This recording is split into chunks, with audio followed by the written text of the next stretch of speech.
हे friends, सो classification देख के थोड़ा लग रहा है ना कुछ सुना सुना है पिछली वीडियो में, कुछ डिटेल में we have discussed.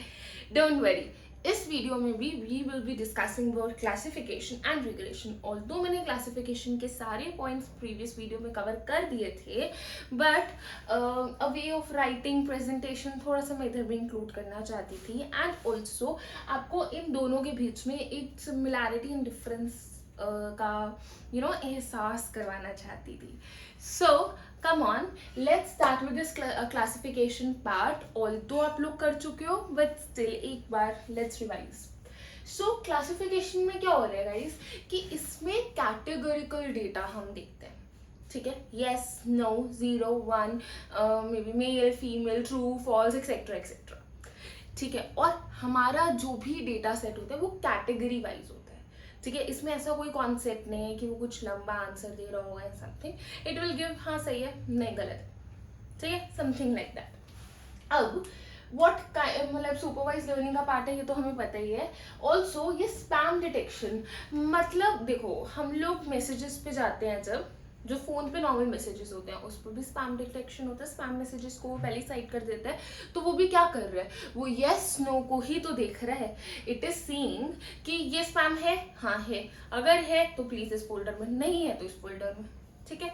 And email filtering में भी हम स्पैम मैसेजेस को देखते ही हैं. इनफैक्ट ट्रू कॉलर पे समबडी कॉल्स यू तो भी ये वाला कॉन्सेप्ट यूज हो जाता है. अब कुछ टाइप का डेटा बताती हूँ मैं. बाइनरी क्लासिफिकेशन मतलब 2 डेटा सेट्स ही हैं हमारे पास. ठीक है, बहुत ज़्यादा कुछ नहीं है. तो हम 2 डिवाइड चीज़ों में डिवाइड कर देंगे अपने डेटा को and similar kind of data का सेट बनाएंगे. ऐसा नहीं कि कुछ भी रैंडमली. अब इसमें भी देख लो, वी हैव फॉर्म्ड अराउंड 3. तो ये हमारा क्या हो गया, ये हमारा हो गया मल्टी क्लास क्लासिफिकेशन. ठीक है, प्लीज ये बना के आना, ऐसे ही मत आ जाना एग्जाम में, नहीं तो फिर टीचर्स को you yourself give them a chance marks कम करने का, तो वो मत होने देना. रिग्रेशन की बात करती हूँ. रिग्रेशन भी सुपरवाइज लर्निंग का पार्ट है. जिसने मेरी पुरानी अराउंड 5th वीडियो नहीं देखी तो प्लीज गो एंड चेक. उसमें सुपरवाइज लर्निंग के साथ सब टाइप्स भी मैंने लिख रखे थे. ये हम उसी की डिस्कशन कर रहे हैं. Okay, so supervised learning का है solves problem where there is a linear relationship.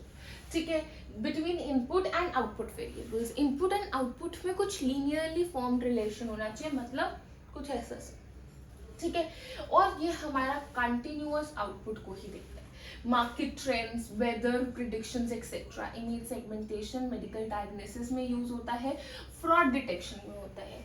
अब देखो ये ना हमारा बहुत रियल लाइफ काइंड का डेटा है. ठीक है, बहुत ज़्यादा हद तक ये हमारी रियल लाइफ चीज़ों को डील करता है. इनफैक्ट जो आजकल स्टॉक का कॉन्सेप्ट है ना, वो भी यहाँ पे कहीं ना कहीं आता है, बिकॉज वो भी हमारे रियल लाइफ मार्केट को देखता है कि वो किस तरीके से ग्रो हो रही है.